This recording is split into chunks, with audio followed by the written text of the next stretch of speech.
I pledge allegiance to the flag of the United States of America and to the republic for which it stands, one nation, under God, indivisible, with liberty and justice for all. Order. Arms.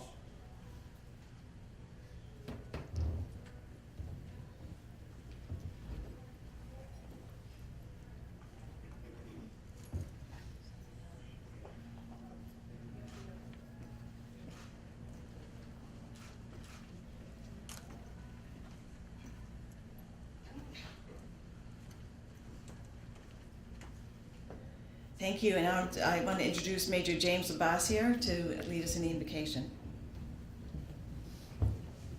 Shall we pray? Father God, we do thank you for this new day and this opportunity to share this wonderful event together. We thank you, Lord, for the service of the Salvation Army and the Nashua community and those many volunteers, donors, and friends who support the work. We pray, Lord, most of all, for those who are served each and every day.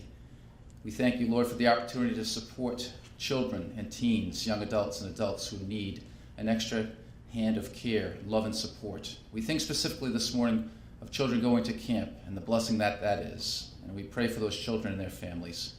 Father, we pray now that you would bless the food that we would receive. We thank you for those who prepared it for us. We pray that our joy and our fellowship might be rich around these tables. Bless all that is said and done here, we do pray. In God's name, amen.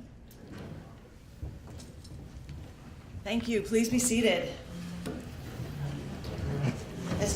Good morning, Governor. Good morning. It's good to see everybody. Good morning, Mayor.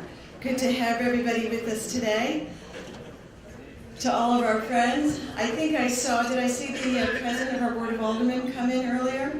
Mr. Dean, good to see you this morning. Good morning. I know we have the President of our Chamber of Commerce with us, Mr. Williams. Good to see everybody. Nice to have all our neighbors come together for what has always been a fun and exciting and an incredibly important event here in our community. I don't know, for those of you who may not realize, the Salvation Army of Nashua serves over 400 families a month in our community. 400 families that most of us probably are unaware of their needs, of who they are in our community. They are your neighbors. They are the children who go to school with your children. Some of them work side by side with you.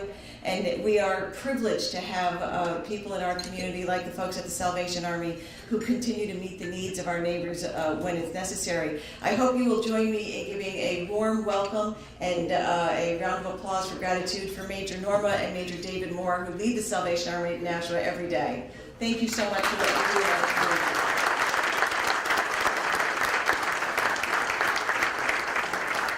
For those of you who are regulars at the Groundhog breakfast, you know that we usually start with the weather report from Rob Carolyn.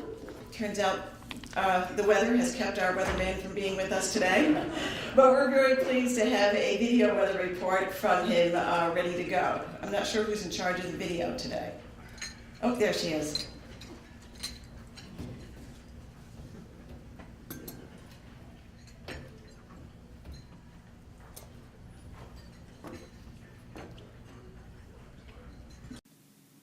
Good morning. I'd first like to apologize not being there in person this morning. The big problem is the snow that we're seeing across the area.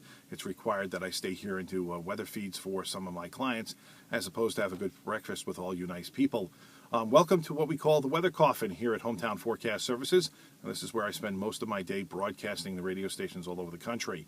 The governor is here this morning, and we have other distinguished guests. I'd like to again thank all of you for attending.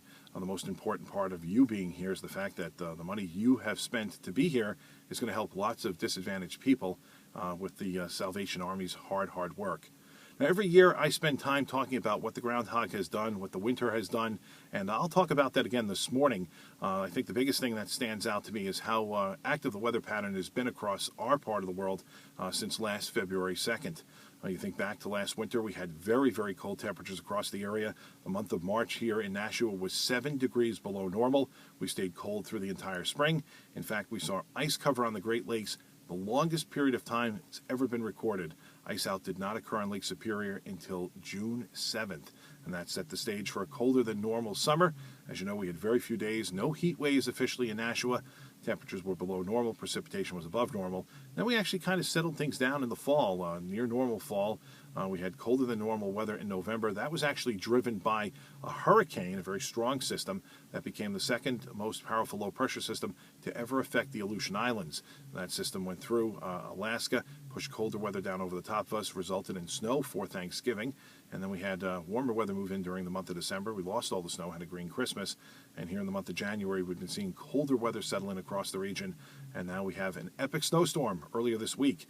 30 inches of snow reported in Nashua, some places picking up as much as 33 inches, that beating the all-time record for the snowstorm of 1888. So we have a new record, and I think the most astounding fact about the storm that we had on Tuesday is the fact that the snow fell in less than 24 hours. The blizzard of 1888 took 2.5 days to produce the same total of snow. Now, as we look at the Groundhog, well, we're forecasting out for February 2nd, which is going to be Monday. There is going to be a storm system passing south of the region, and that is likely going to produce cloudiness, so I do not think the Groundhog is going to see a shadow. Now, as we look forward out towards Glendale on Sunday, well, we have the Super Bowl, but it's inside a dome, so the weather in Arizona doesn't really matter. Now, every year I talk about the Groundhog and try to relate to the fact that, you know, the Groundhog's always been used to forecast the weather. It did come from German settlers, as we all know. But one of the things that's always had me puzzled is how come they picked Puxatawny, Pennsylvania? So we all know New England and Virginia were the first two parts of the country that were settled by the colonists coming over from Europe. And how come we didn't have somebody take a groundhog out of the ground in, say, Boston or Nashua or Concord? They picked Puxatawny, Pennsylvania. Well, I think I know the answer to that question. Reason for thinking that the settlers decided to pick Puxatawny as opposed to, say, southern New Hampshire or northern Massachusetts is because this looks like the North Pole. It doesn't look like any place you'd be able to even find a groundhog. You can't even see the ground currently. You'd be better off looking for a polar bear in this type of climate as opposed to a groundhog. You look out here and think the snow never is going to melt. It's going to hang around forever. So that's why I think that rather than choosing here, they chose Puxatawny. It's further to the south, and they aren't currently dealing with the after effects of 30 inches of snow. In years past, when the Patriots have been in the Super Bowl, I've actually said what the Groundhog is predicting for the winner of the game. Both times I went with teams against the Patriots. I was right, but the crowd wasn't happy, so I'm going to pass up judgment on this year's game. But again, it looks like through the rest of the winter, we're going to be exposed to cold, particularly for the upcoming week and into February. In fact, that cold may hang on right into the month of March. I can see the potential for more snowfall. There's going to be a bit through the rest of today and into tonight, maybe as far as Saturday morning. The storm for early next week, models are indicating that that may pass to our south, but still be able to bring a little bit of light snow in off the ocean. It turns rather cold the middle of next week, and then as we head out in time, looks like the cold weather may temper itself by next weekend, which would be the first full weekend in February.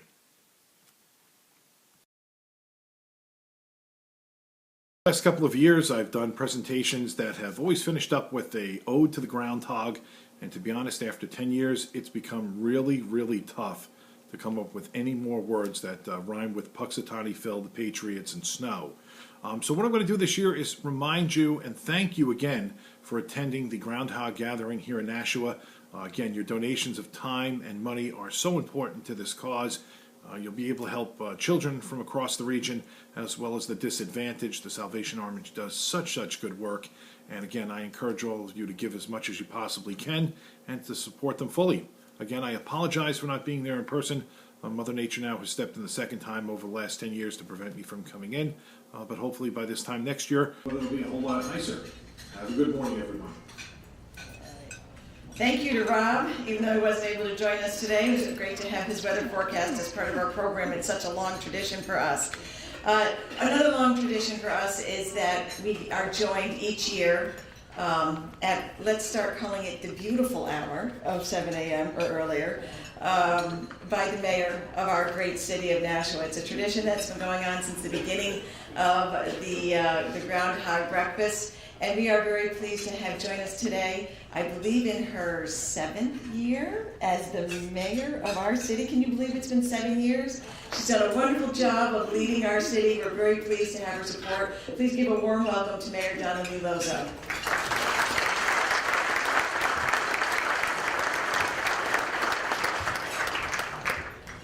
Good morning, thank you. Yes, I have finished 7 years, but who's counting? There's probably a few people counting, even in this room, let's just say. Anyway, good morning. It's my pleasure to be here. And, you know, you can't talk about the weather in Nashua right now without saying what a great job our public works guys did. I know the weatherman said 30 inches of snow. But the National Weather Service told us 33.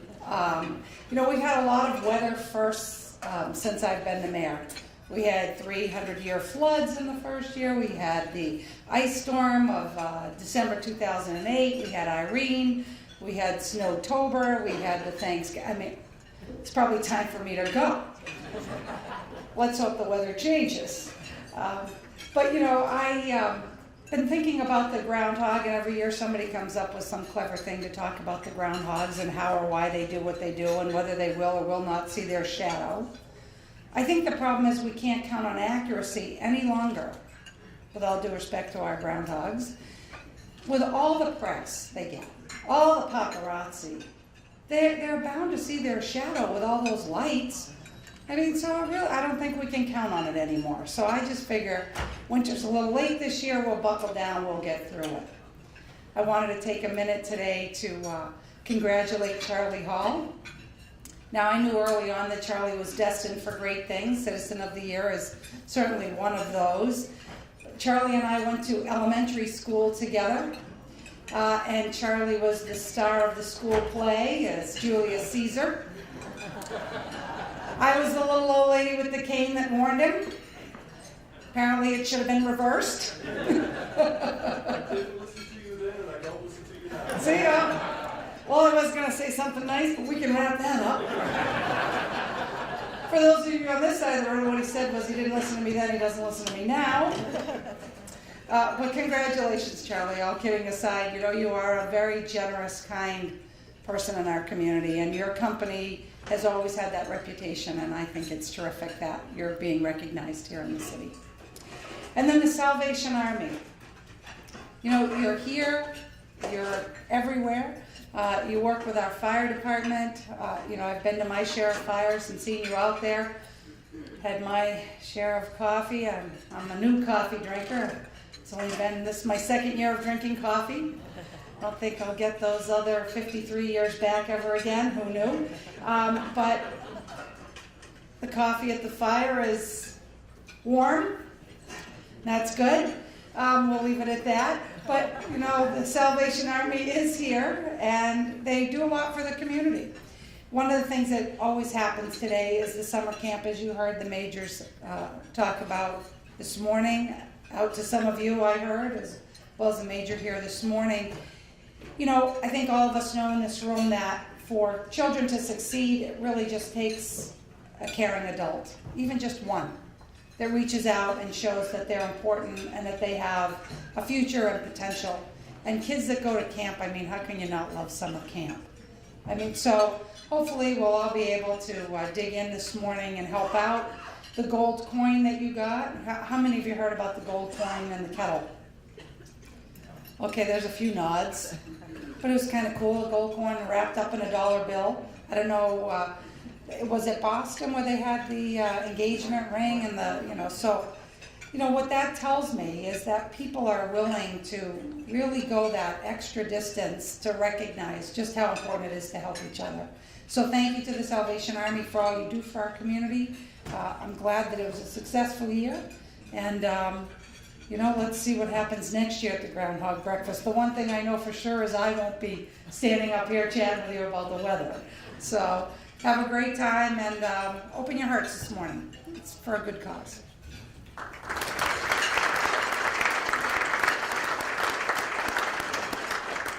It's also another great tradition that at the Groundhog Breakfast honoring the Salvation Army, we're always joined by the governor of our beautiful state. Starting her second term, it is our great pleasure to welcome Governor Maggie Hassan.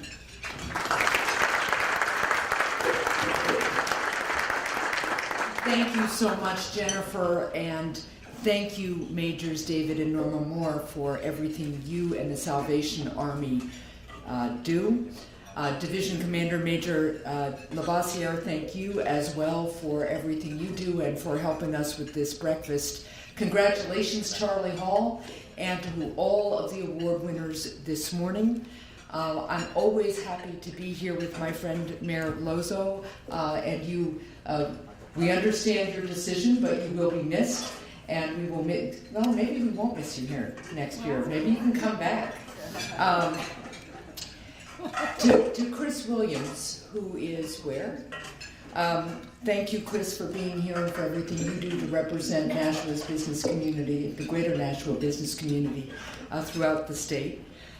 It was great to hear from Rob Carolyn, even if it was by video. I know what he means about active weather patterns, and so does the state budget. But I am very proud of not only all of the Nashua Public Works folks who made it through, helped everybody make it through this storm this week, but to the state DOT staff as well.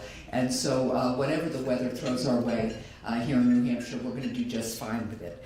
And Jamie Trowbridge, thank you for being here as well today to share some New Hampshire and Yankee with all of us this morning.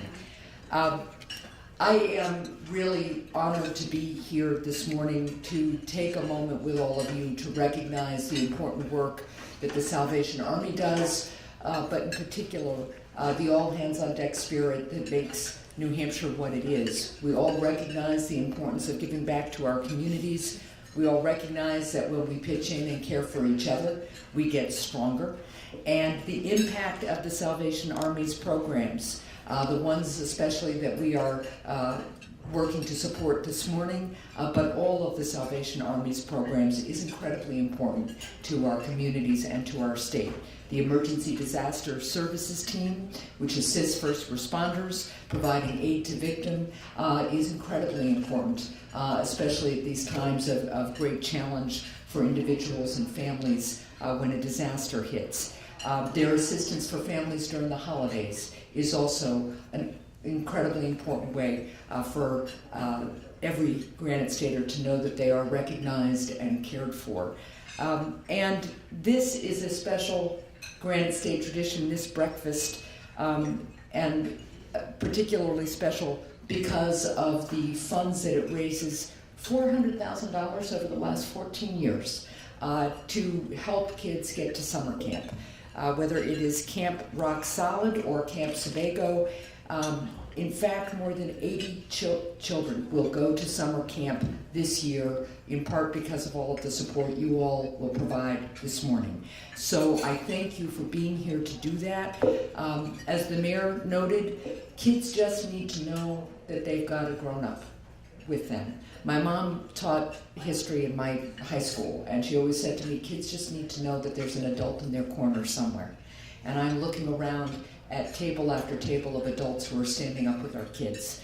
And when they know that, they know that they have a future and that there will be people to support them as challenges come their way. They'll learn to overcome those challenges. They'll learn what they're good at and what they love to do, and we'll all get stronger as a result. So I thank you for exemplifying New Hampshire's strong sense of community. I congratulate all the award winners and the Salvation Army for another successful breakfast.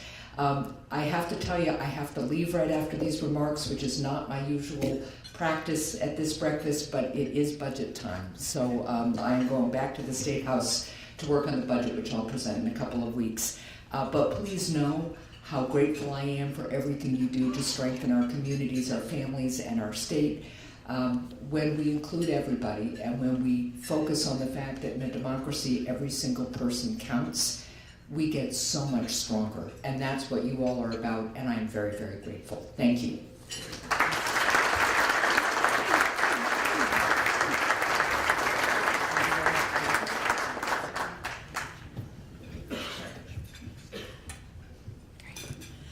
Great. We're going to give you a couple of minutes to finish your breakfast and enjoy your meal. In the meantime, I just want to take a moment for two things. The first is, I know that a couple of our aldermen, our city aldermen, are here today as well. Alderman Donchis, Alderman McGinnis, thank you both for being here. If I missed another alderman, I apologize. I recognized our alderman president earlier in the morning, David Dean as well. Thank you for what you do for the city. I believe our city treasurer is here, David Fredette. So gentlemen, thank you very much. We appreciate your support today. I also want to remind you all that we have a very exciting live silent auction happening over in this corner of the room. I think I see a big picture of some guy who plays football over there who might have a game coming up this weekend. We got some great items over there. Please check them out. We need your support in all corners of the room today. Enjoy your breakfast.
Heard the governor mention that over the last 14 years we've raised $400,000 to send kids to camp. So I would encourage you today to dig deep because we need $400 to bring those kids back from camp now. So I would encourage you to dig deep. Anyway, at this time, Jennifer will come to try to rescue me. Because I refuse to tell that joke. We're going to get started again and continue on. As we continue through the program, you are welcome to continue to go over and browse our silent auction. I didn't realize, Major, did I just hear correctly? The gold coin that was donated to the Salvation Army is being auctioned off today? Yes, I have it right here in my pocket. But that's serious. This is the gold coin that was donated. They are auctioning it off. That's an extraordinary opportunity. Do we have a lowest acceptable bid on that over there? I believe right. Okay, good. Phew. All right, good. So please continue and enjoy the silent auction as we continue on. We're going to move on now to, is Rosemary here? Is Rosemary ready? I don't see her. There she is, terrific. Rosemary runs the social services side of the Salvation Army. She's been there for years. She does an extraordinary job. Rosemary is the person who works every single day with the families, the children, the folks who come through our office, whether it's for the food pantry, whether it's to sign their children up for camp, any of the other numerous services that the Salvation Army provides. Please give a warm welcome to Rosemary Dykeman.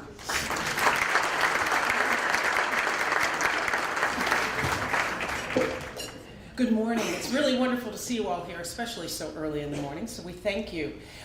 Just a short bit about the camp programs that the Salvation Army has here in Nashua. We service the greater Nashua area, so I want to make sure that everybody understands we service not just Nashua, but the surrounding towns and communities as well, which makes it really exciting. We send children to Camp Sebago, which is an opportunity that most of these children would never have otherwise.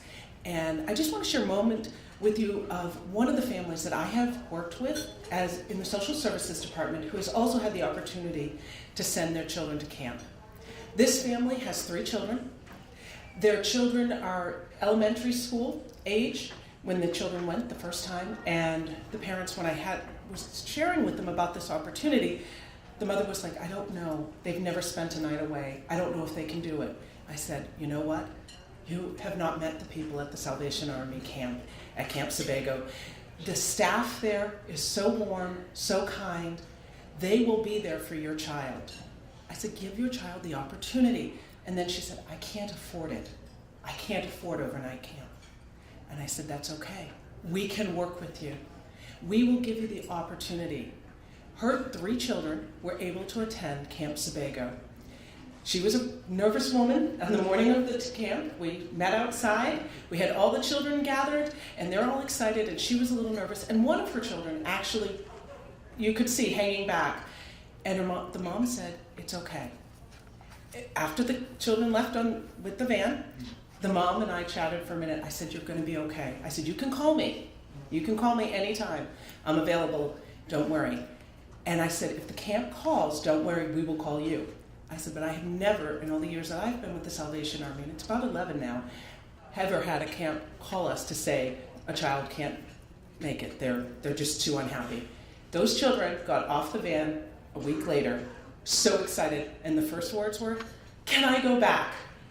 And this mother just started to cry. It was really, for her, it was a gift. And that gift came from people like yourselves, from people in our community. Without donors like each and every one of you here, this mother could not have sent her children to camp. She struggles to pay her gas, her electric, and her rent every month. There is no way she could have paid the approximately $500 to $600 it costs to send a child to camp.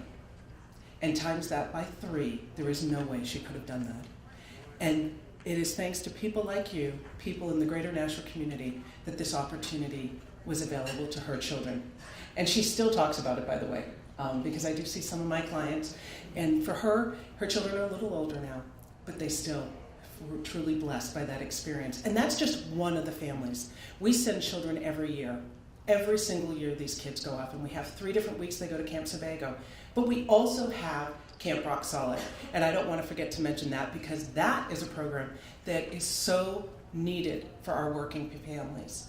Parents that cannot afford to put their children in childcare otherwise, but need to go to work. They need a place that is safe. They need a place where their children can have fun, that their children can be nurtured. And that is what this program, Camp Rock Solid, offers. They come for 8 weeks during the summer. They're offered breakfast, lunch, snacks. They go swimming. They do all sorts of activities. They have different field trips at different times. It is a wonderful opportunity, and each week has a different theme. And again, that opportunity for those families would not be available without the assistance of people like you. Donors in our community allow this opportunity. These families are really trying hard. They are trying to make it. But when you make minimum wage, and even if you are working full-time, there is no way you can afford to do all of that and pay childcare. So I want to thank you, first of all, in advance for what you have done in the past and what I hope you will be able to do today. So I really do want to thank you all. But we also have a very short video that Amy's going to put on about Camp Sebago, because I know many of you have never had the opportunity to see it. It is absolutely beautiful. It is at Sebago Lake in Maine, so if you're ever up there, please stop by. And Amy, if you could just show that video, that would be great. Thank you all.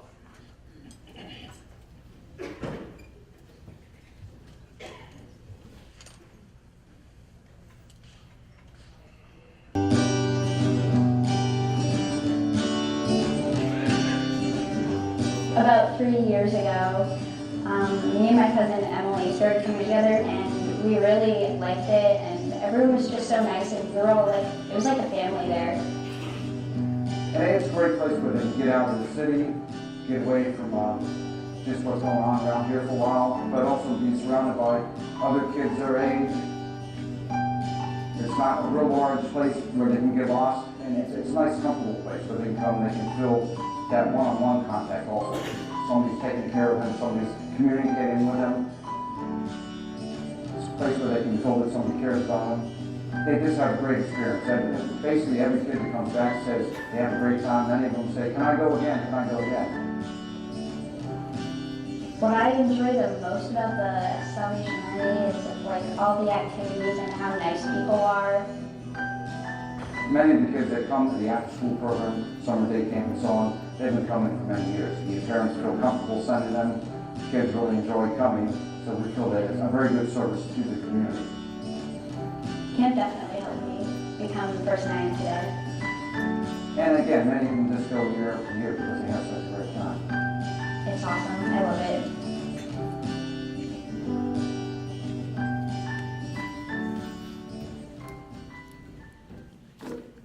Thank you very much. Thank you.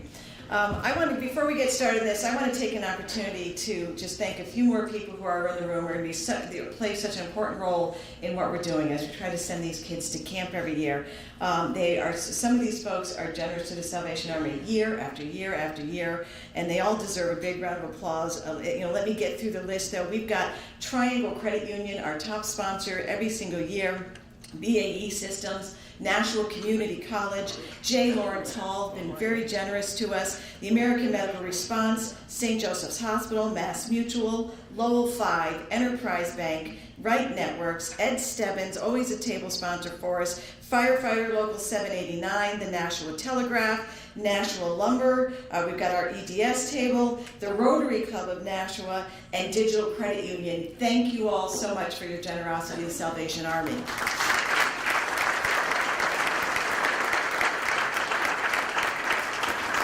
I was also asked to remind you to know each one of you has one of these sitting at your plate. These are homemade cookies made by the women in our women's ministry. They are groundhogs, in case you didn't recognize. Pick them up, look at them. Nobody celebrates groundhogs the way the Salvation Army does, but they're delicious, and you leave them behind. I'm going to take them home with me, so bring them home and enjoy them.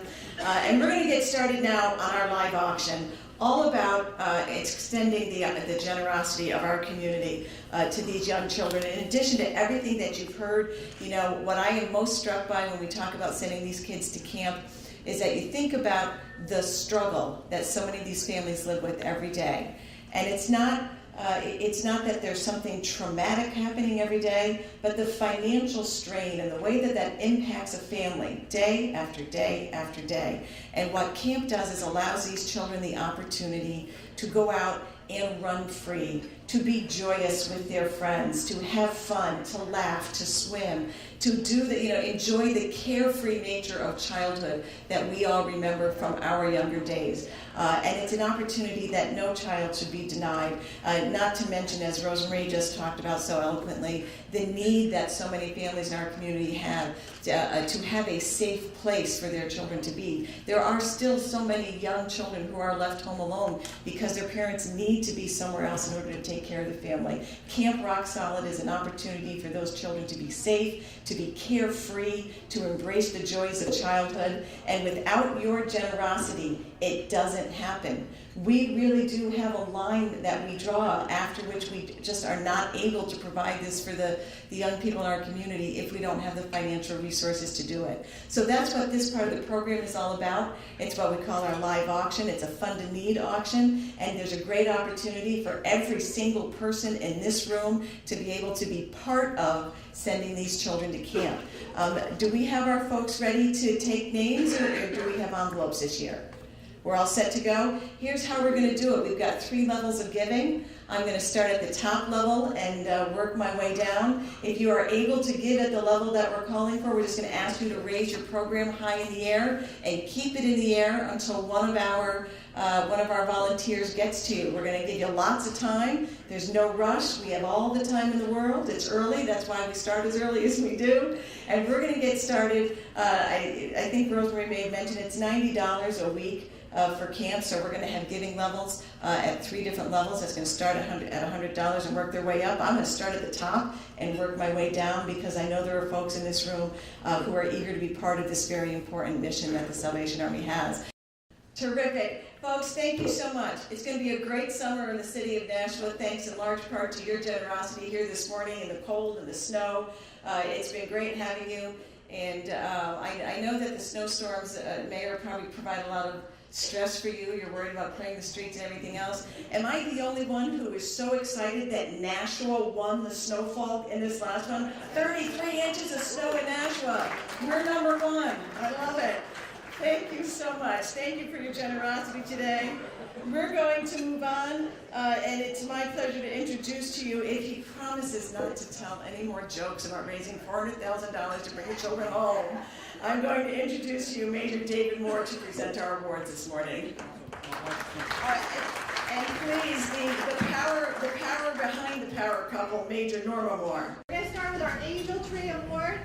Angel Tree Award goes to the person or a company that I became my angel, that helped me get through Christmas. We served over 754 families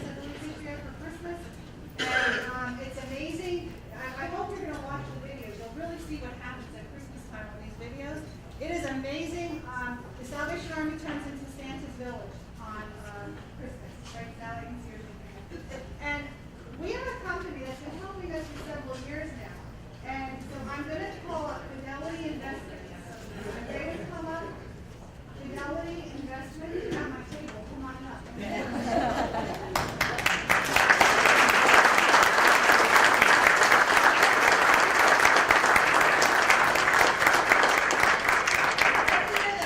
We've been in Nashua anyway.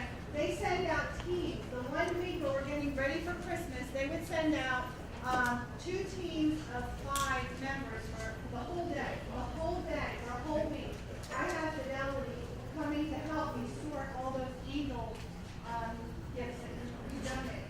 And not only do they donate their time, but they also take care of adopting families. How many families? 100? There's over 100 families left. I should know my numbers, I'm sorry. 120 families they adopted. So not only do they adopt, but they also give their time and service. And I just want to say thank you. Without you this year, I would have been in trouble. I would never have been ready for this. So I just want to say thank you very much.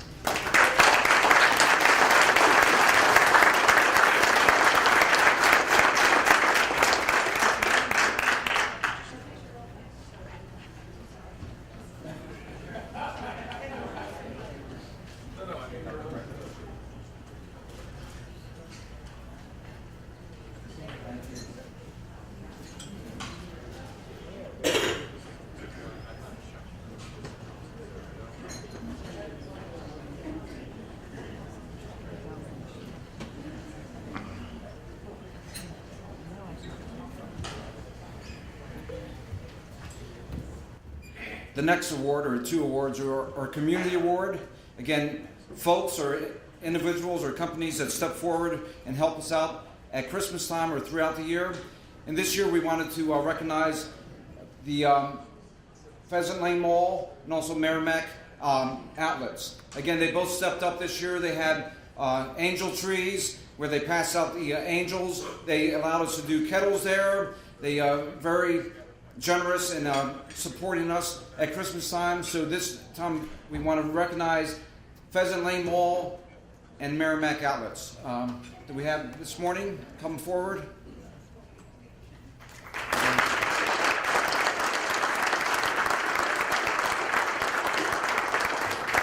Again, we truly appreciate their help, the way they're so generous to allow us to come to Bell Ring, and also the way they helped us raise so many gifts this year through the angel tree. And we thank them so much.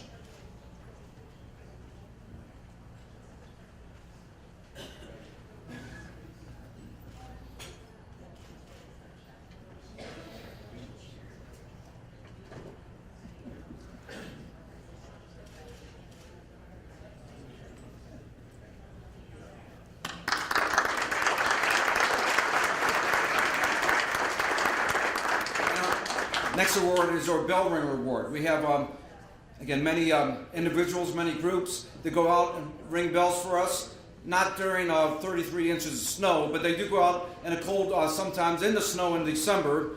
But we do, I know we have some past winners. Bill Ayers has done it. He goes out every year and brings over $20,000 in each year for us. I believe the firefighters have accepted the award before. Again, we have many groups and individuals go out, and we thank you so much your help with that. Now, Herbert Wright, is he not here this morning? He was going to be our bell ringer of the somehow I just want to mention him this morning. He was new this year, an elderly gentleman, but he went out from 9 in the morning to 3 in the afternoon every day over to Sam's Club. And the last week or so, he started to go out at 7 in the morning. He said, I want to get out there and bring in as much money as I can to help those kids. He knew that we were raising money to, again, supply toys and food and clothing to over 754 families. He said, I want to get out there as early as I can. So he was getting up, going out at 7 o'clock when the store was just opening the last week or so. And so we wanted to honor him. But I believe, from what I heard, he is out ringing the bell today, because somehow there's a rumor going around that we have to raise another $400,000 to bring kids home from camp. But we do really truly appreciate Herbert and all that he did.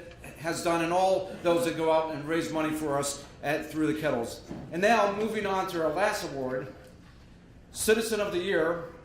And again, it's no surprise this year, but again, Charlie Hall. But I do have to say, we have down Citizen of the Year, but after Rotary on Monday, I don't know if we need to say Emperor of the Year. I know that was mentioned something on Monday, but again, Charlie, if you want to do.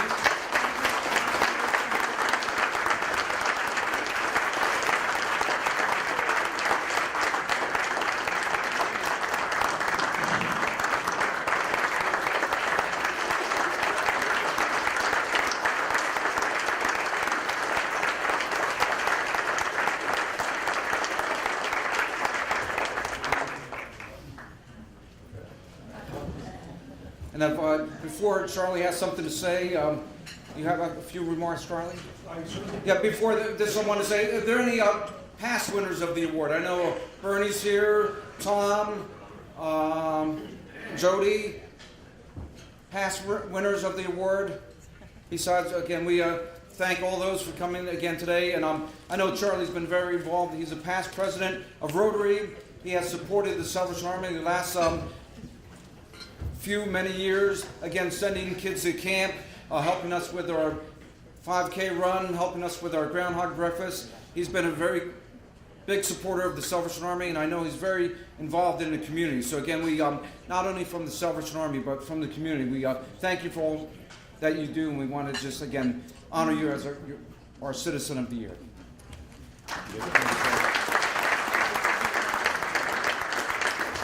I promise to keep this under 30 minutes, because I know nobody wants to go back to work. But thank you very much. Obviously, the governor had to leave, but Mayor, thank you for coming. Although, as I said to you earlier, I was going to share that story with everybody, and you took my thunder away. I'm here for you, Charlie. I appreciate it. Past recipients, appreciate you coming, and other members of the head table. Friends, guests, fellow Rotarians, I appreciate it. From not only the Nashua Club, but also from West. And I don't know if there's any Sauhegan people here, but I look out and I see a lot of people that I've either know or have done business with over the years. And I kind of accept this award really for the Hall family. And community service was instilled in me from a very long time ago. My grandparents were very involved in the community, Lawrence and Elizabeth. Some of you, Bernie, I know you knew my grandfather.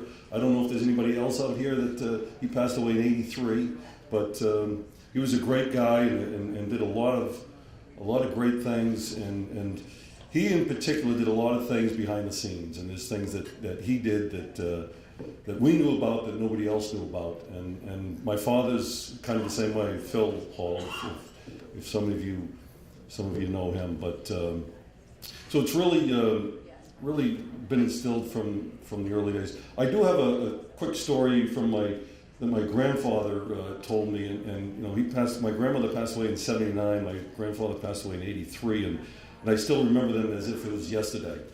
But he grew up on what was called the Hall Farm, which is over like Davidson Corner or whatever that's called. We had about, the family, unfortunately it didn't extrapolate down to me, but had at one time about 600 acres there.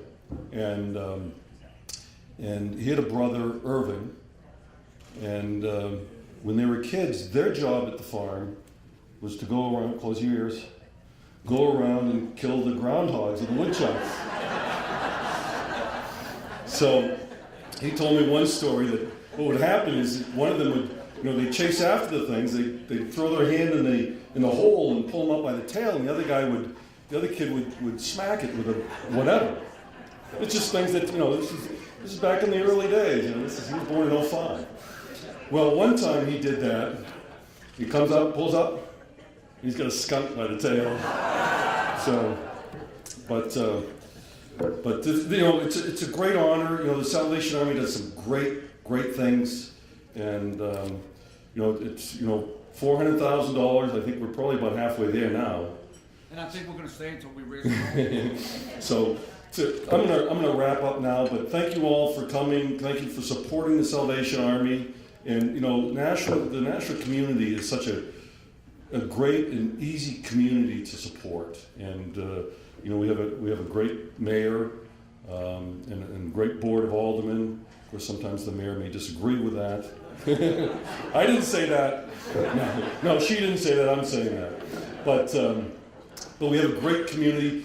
If some of you are on Facebook, and I'll probably mess it up a little bit, but there's a great page or whatever it's called. It's something like if you remember from your old Nashua or whatever. Dean, I think, is on that. And you know you're from old Nashua. I'll tell you what, if you're on Facebook, friend that page, because there's some unbelievable things and pictures and memorabilia. They're just this morning, I think, or yesterday, somebody brought up, remember Blanchard Hill, you know, the old ski area in Pepperell. But it's a great thing, and I'd like to thank Tracy for being here as well, and her son Xander. Appreciate you coming. And Jody, one of my best friends, Jody, last year's recipient, and I'm just happy to be able to ride on your coattails. So thank you once again. Thank you.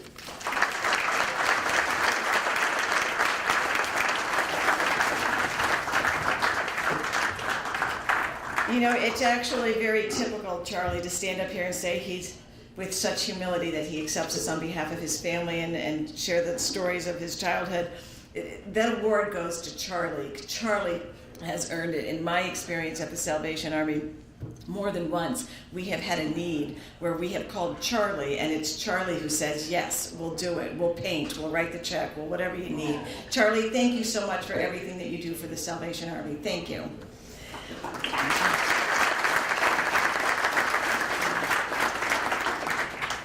It's now my pleasure to introduce for a few moments of wit and wisdom from Yankee Magazine, Jamie Trowbridge.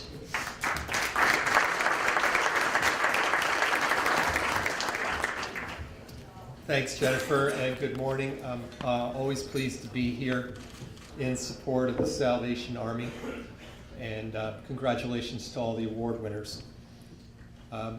Groundhog's kind of taken a beating today. You know, Rob was talking about how he wouldn't live here, and Charlie's talking about picking him out of the hole and giving him a whack. You know, we've worked the Groundhog theme over and over for a while, and I know we're here to speculate on the Groundhog's ability to predict the weather. But since we don't expect him or her until Monday at the earliest, I do want to take a moment to highlight a long-range weather forecast that was made right here in New Hampshire. And we published the Old Farmer's Almanac, and the summary prediction for winter in this region this year was winter will be much colder than normal, with near normal precipitation and below normal snowfall. Now, when I wrote this, we were right on track.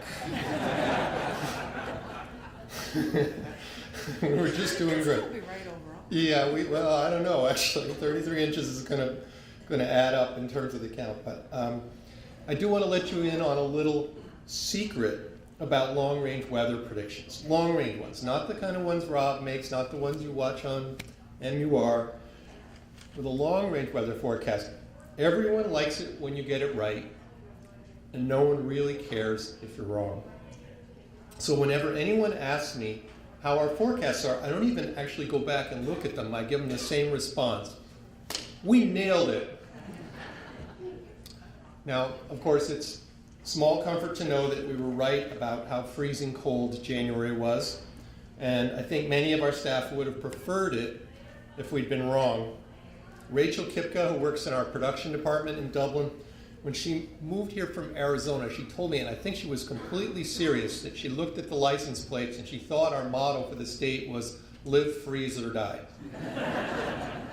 She asked her husband, is this what I signed up for?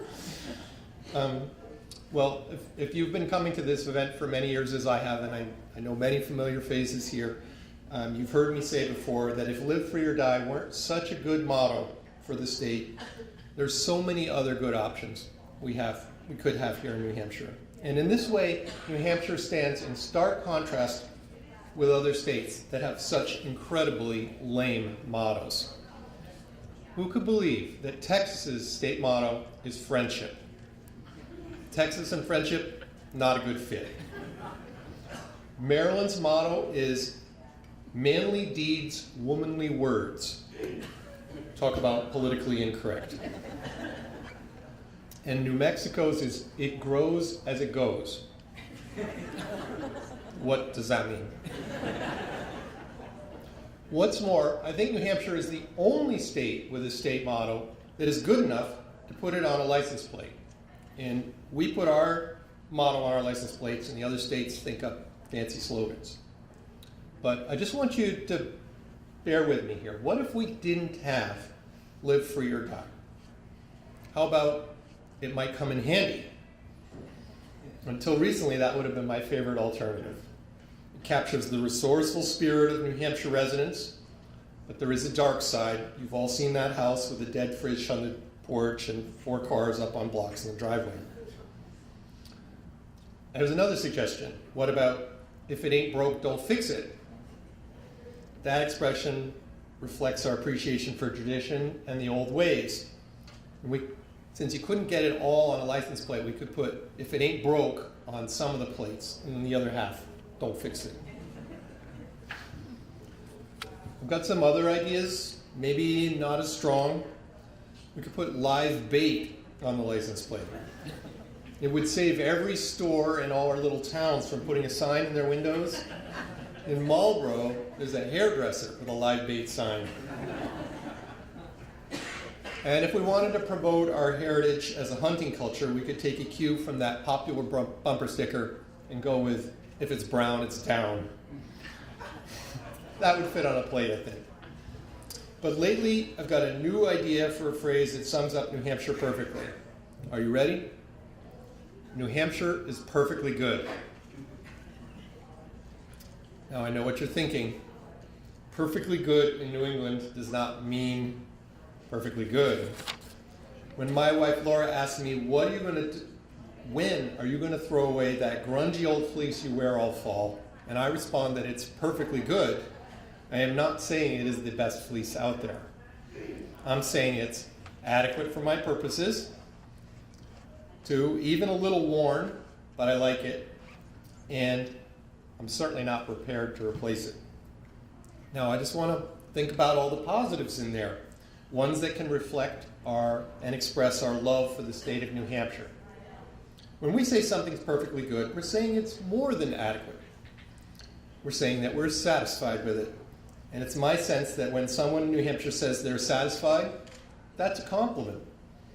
We are not a state that's prone to showy expressions of affection. Our love for New Hampshire is fundamental, it's basic, perfectly good.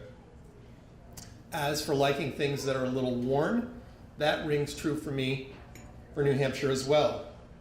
We're not a people who value glitz and glamour. Remember as kids, I used to go out and beat up a brand new pair of shoes just so that they wouldn't look new. I used to do that.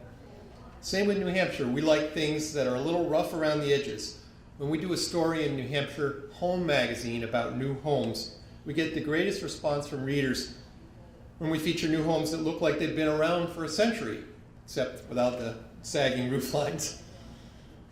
And this point, I think, is the most convincing. When we say something is perfectly good, we're saying we want to hold on to it. There's a sense of attachment we feel, and it's usually more than practical. A used pencil that is 2 inches long, that's not perfectly good. But an axe you got from your grandfather's woodshed, and you had to replace the handle 3 times, that's not a good axe. That's a perfectly good axe. So it is with New Hampshire.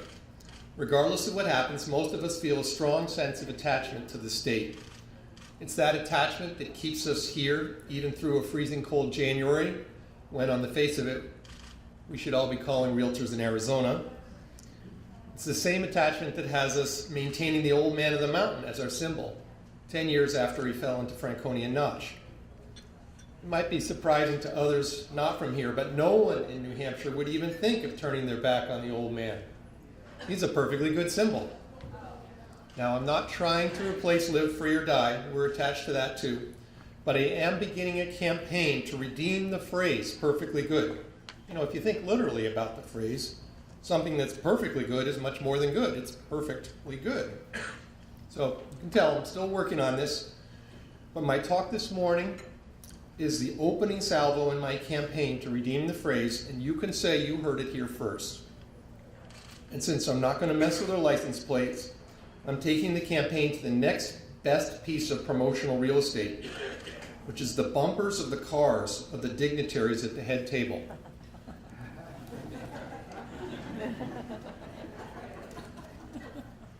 So this is a limited edition bumper sticker, but if the governor and the mayor and Jennifer and the majors put it on the cars and the demand for them takes off, I'm going to print more.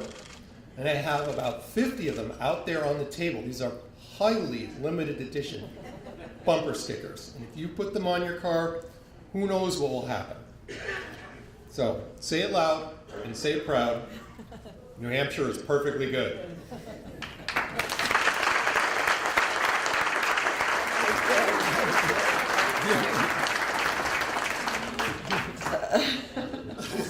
It is perfectly good. Thank you so much, Jamie. Thank you. Folks, while they're pulling the winning auction bids and they're going to bring them over so we can announce, I just want you all to look at your watches and see that we made our getting it out of here on time as promised. This is a reliable event. You want to keep coming back year after year. I want to thank our county attorney, Dennis Hogan. He's with us this morning supporting the Salvation Army as well.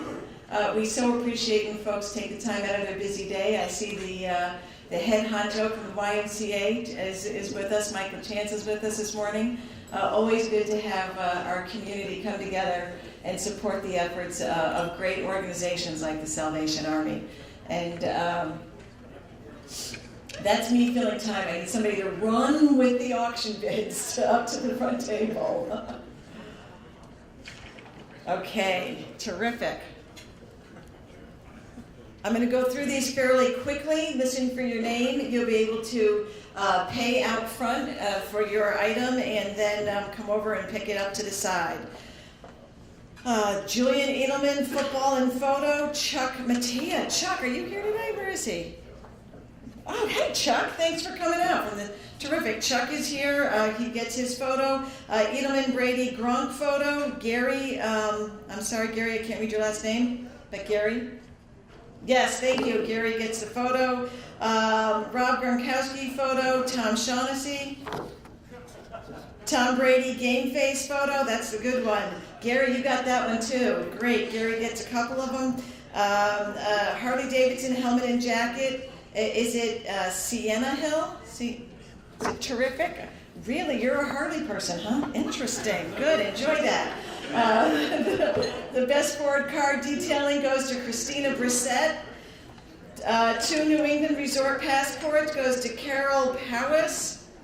Coin shop gift card and silver dollar goes to Sean McGinnis. Thank you, Sean. 1 ounce gold coin. Oh, that is so cool. Tom Shaughnessy gets the 1 ounce gold coin. Thank you for everybody who bid on that. Major, we did well on the gold coin today. Terrific. The Keith Paul Salon Beauty Basket goes to Sally Campbell. Thank you, Sally. Jackie's Clean Sweep to Lisa Kruger, member of the board. Thank you, Lisa. Dave's Dry Cleaning goes to Brian Rhodes. Mary's going to appreciate that, Brian. Thank you. Telegraph quarter page ad. Awesome. Also goes to Carol. Is it Powis? Thank you. That goes to Carol as well. And Night at Chunky's goes to Anne-Marie Forrester. So thank you all for bidding on our items and for being so generous. Don't forget to take your cookies home. Please do not beat the groundhogs with a stick, even if you are able to track one down and grab it out of its hole. Thank you all. We look forward to seeing you here next year at 7 o'clock in the morning for another great breakfast. Have a terrific day.